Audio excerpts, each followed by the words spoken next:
Hello friends, welcome to I channel study for you. So guys, जैसा कि आज जो है आपका एसएससी एमटीएस का आंसर की जो है वो रिलीज़ कर दिया गया है और बहुत सारे बच्चों ने अपना आंसर की भी जो है वो चेक कर लिया है। तो जिन भी कैंडिडेट्स ने अगर अपना आंसर की चेक नहीं किया है तो मैं आपको आंसर की का जो लिंक है आपको डिस्क्रिप्शन में प्रोवाइड कर दूंगा।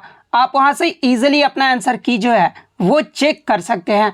अब देखिए, बहुत सारे बच्चे जो है आंसर की चेक करने के बाद लगातार कमेंट्स कर रहे हैं कि सर मेरे इतने मार्क्स बन रहे हैं तो क्या मेरा सिलेक्शन हो पाएगा। तो देखिए, आज के इस वीडियो में आपको बिल्कुल 100% एक्यूरेट कटअप बताऊंगा। अगर आपके इतने मार्क्स बन रहे हैं तो आपका सिलेक्शन जो है वो हो सकता है।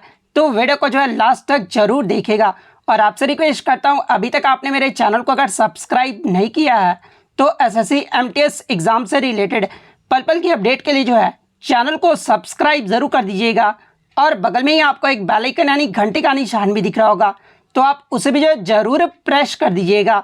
तो चलिए वीडियो को स्टार्ट करते हैं। तो देखिए, किसी भी एग्जाम का जो कट ऑफ है ना, वो आपका 3 फैक्टर पर जो वो डिपेंड करता है। पहला जो फैक्टर है वो आपका टोटल पोस्ट, यानी कितने पोस्ट पर जो आपका वैकेंसी निकाला गया था। सेकंड आपका अटेंडेंस, यानी कितने बच्चों ने जो है इसका एग्जाम दिया था। और थर्ड जो फैक्टर है वो आपका एग्जाम लेवल, यानी एग्जाम का जो लेवल था वो किस प्रकार था, इजी था, मॉडरेट था या फिर हार्ड था। ये 3 चीज़ों पर जो है आपका कटअप जो वो डिपेंड करता है। तो देखिए, अगर पहले फैक्टर की बात करें यानी टोटल पोस्ट, कितने पोस्ट पर जो आपका वैकेंसी निकाला गया था, तो देखिए एमटीएस और हवलदार पे आपका जो है 12,523 पोस्ट पर जो है आपका ये वैकेंसी निकाला गया था, जो कि प्रीवियस ईयर आपका लगभग 7,500 पोस्ट पर जो वो वैकेंसी निकाला गया था। यानी प्रीवियस ईयर से जो है इस बार जो आपका सबसे ज़्यादा जो है वो वैकेंसी जो है वो निकाला गया है।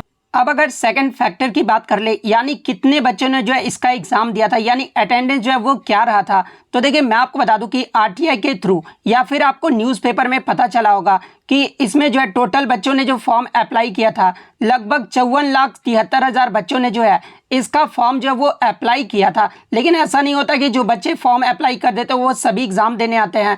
इस बार जो अटेंडेंस रहा था लगभग आपका 55 से 60% जो है बच्चे जो है इस बार एग्जाम दिए थे। यानी अगर ओवरऑल बात कर ले तो 32,83,000 कैंडिडेट जो है इस बार जो है इसका एग्जाम जो वो देने आए थे। और देखिए, मैं आपको बता दूं कि ये जो आपका ऑफिशियल डाटा नहीं है, मैं आपको बता दूं कि ये जो है आरटीआई और न्यूज़पेपर के थ्रू जो भी जानकारी मुझे मिला है उसके अकॉर्डिंग ही जो है मैं आपको बता रहा हूं। यानी पर सीट अगर कंपटीशन की बात कर ले तो ये आपका जो है एक सीट पर जो है 262 बच्चे ने जो है वो फाइट किया है। यानी इस बार जो आपका कंपटीशन लेवल है वो बहुत ही ज़्यादा जो है वो तगड़ा रहने वाला है। अब हम लोग थर्ड फैक्टर की बात कर ले, यानी एग्जाम लेवल जो है वो किस प्रकार का आपका रहा था। तो जैसा कि आपको पता कि एसएससी एमटीएस और हवलदार का जो आपका एग्जाम है ये आपका 2 फेज में लिया गया था, जो कि आपका पहला जो फेज है ये आपका 2 मई से लेकर 19 मई तक टोटल 39 शिफ्टों में आपका लिया गया था। सेकंड फेज आपका 13 जून से लेकर 20 जून तक टोटल 18 शिफ्टों में जो है आपका एग्जाम लिया गया था।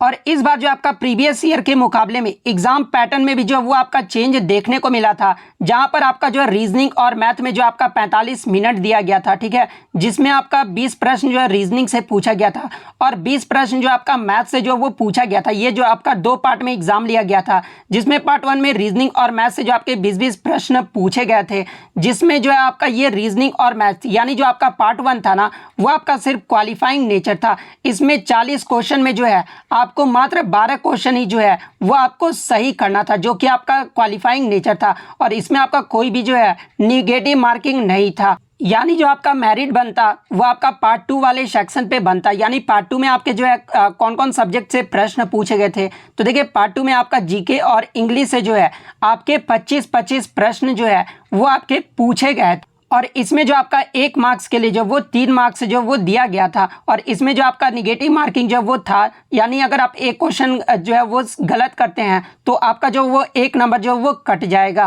यानी जो आपका मेन था वो आपका जीके और इंग्लिश सेक्शन था, जिसमें आपके 25-25 प्रश्न पूछे गए थे। अगर आप बात कर ले अगर पहले फेज की, तो देखिए जीके में आपका जो अगर जो भी बच्चों ने 17 से 20 प्रश्न अगर सही किया है तो उनका जो यहाँ पर सेफ स्कोर रहने वाला है। क्योंकि पहले फेज में आपका जो जीके का प्रश्न आया था ना, वो आपका मॉडरेट लेवल का प्रश्न आया था। अगर इंग्लिश की बात कर ले तो पहले फेज में जो आपका इंग्लिश का जो प्रश्न है वो आपका मॉडरेट लेवल का देखने को मिला था। और यहाँ पर जो आपका जो गुड अटेम्प्ट था वो 17 से 20 प्रश्न जिन्होंने भी सही किया होगा उनका यहाँ पर जो वो सेफ स्कोर रहने वाला है।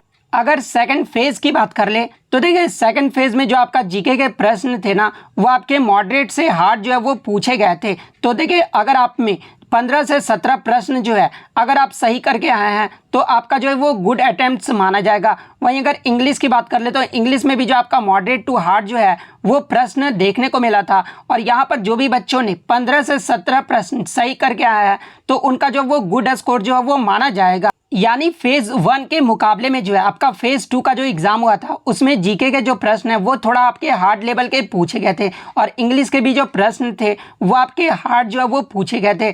अब हम लोग बात कर लेते हैं कि आपका जो है एसएससी एमटीएस का एक्सपेक्टेड कटऑफ जो है वो कितना रहने वाला है। तो देखिए अगर आप यूआर कैटेगरी से आते हैं तो अगर आपके 115 से 120 मार्क्स के बीच अगर आपके मार्क्स आ रहे हैं तो आपका जो वो सेफ स्कोर रहने वाला है, यानी आपका सिलेक्शन जो है वो होने का बहुत ज़्यादा चांस है, यानी 99% जो है आपका सिलेक्शन हो सकता है। वहीं अगर ओबीसी कैटेगरी वालों की बात कर ले तो देखिए ओबीसी में अगर आपका 110 से लेकर 115 के बीच में अगर आपका मार्क्स आ रहा है तो आपका जो है 99% चांस है कि आपका जो सिलेक्शन है वो हो सकता है।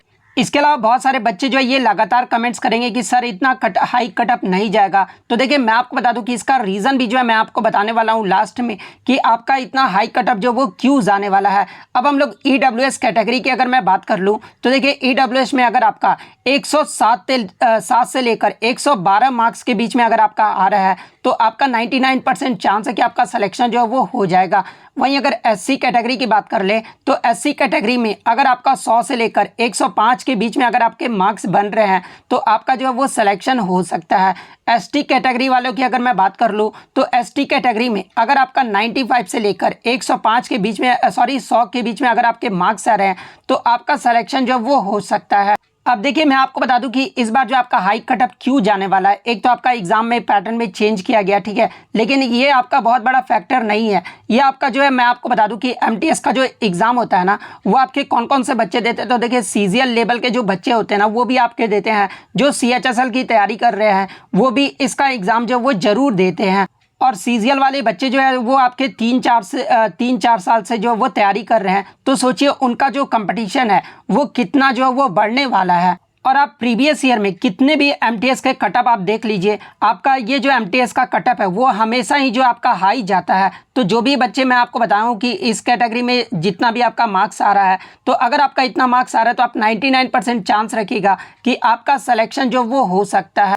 तो अगर वीडियो अच्छी लगी हो तो वीडियो को जो है लाइक ज़रूर कर दीजिएगा और इसी तरह एसएससी से पल पल की अपडेट पाने के लिए जो है चैनल को सब्सक्राइब ज़रूर कर दीजिएगा। तो मिलते हैं नेक्स्ट वीडियो में, तब तक thank you, all the best.